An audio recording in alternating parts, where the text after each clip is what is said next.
Malcolm Hoenlein said a few minutes ago, they don't know. Said a few minutes ago, we have to feed the hunger. And that is exactly what we are doing every year on the program. But this year I want to make mention of a very special dimension of the program. The brochure that's in your packet, Honoring Survivors and Liberators.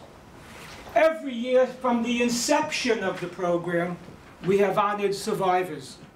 You saw in the video, survivors have been the most important educational element in creating witnesses of the Shoah for the next generation. This year, we're going one step further, and we're honoring liberators as well. Please mind you understand, the young gentleman here, Rick Harrier, who by the way was the first person that discovered Buchenwald for the U.S. Army on the date of his 20th birthday, April 10th, 1945. Rick, could you stand up for a moment? I can tell you this, I'll never forget that day in my life, because I saw what it was, and I can speak of what it was, and I know what it was, so nobody can ever tell me what it wasn't. Thank you.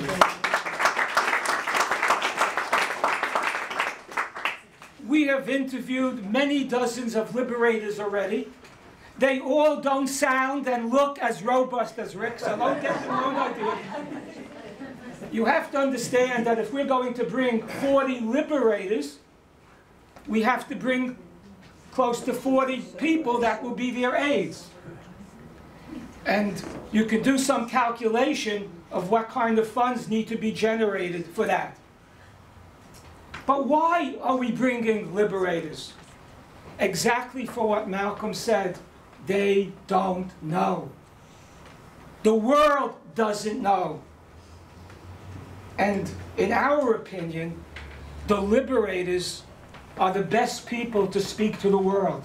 No one is going to say that they have an agenda. That's right. I know it's hard to keep Rick down. Rick, by the way, Rick who liberated Buchenwald, along with a survivor whom he liberated, was on a 30-minute slot on Sunday morning a month or so ago on ABC TV. And we intend and expect to get huge amounts of publicity from Rick and the other 40 liberators that we will be bringing from around the world. But again, I want to come back very quickly. Why liberators? First, to thank them for their heroism, for the fact that because of them, many hundreds and hundreds of thousands lives were saved. Why else liberators? As I mentioned, no one is going to say they have an agenda. So for those who don't know out there, let them learn directly from the liberators. The liberators are our very best witnesses. They will provide incontrovertible and everlasting testimony for the world to hear. And certainly, we are making this huge investment because we expect world coverage of this event. And again, Rick, who was a young corporal in General Patton's army, arrived at the camp, unbeknownst to him, Buchenwald. The next day he brought in the army, liberated the camp, and of course included in that camp was Rabbi Lau and Professor Elie Wiesel.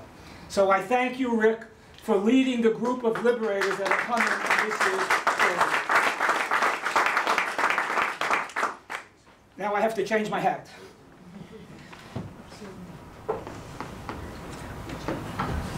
Back around 1999, we had an idea that it was important for the March of the Living to reach beyond the Jewish population.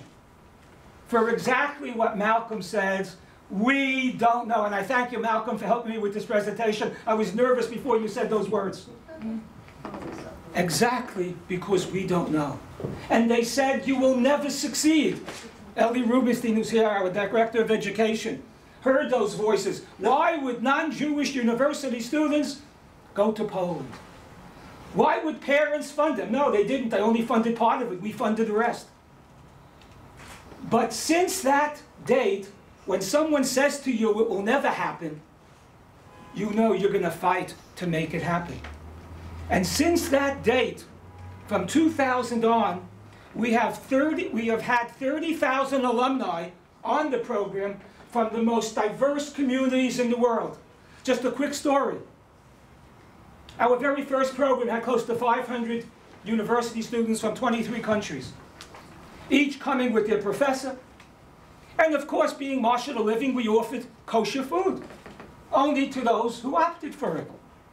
There were very few Jewish students in the group, and yet, lo and behold, 18 people opted for kosher food. 15 were Muslims. We have reached out to the most vast array of different peoples on the March of the Living. This year, if you come to the march, there'll be 3,000 students from diverse communities. Austria, where there's virtually no Holocaust education. 500-600 high school students from Austria. Slovakia, Czech Republic, Poland. So we go way beyond what you think of as the March of the Living, because they don't know, and we must feed their hunger.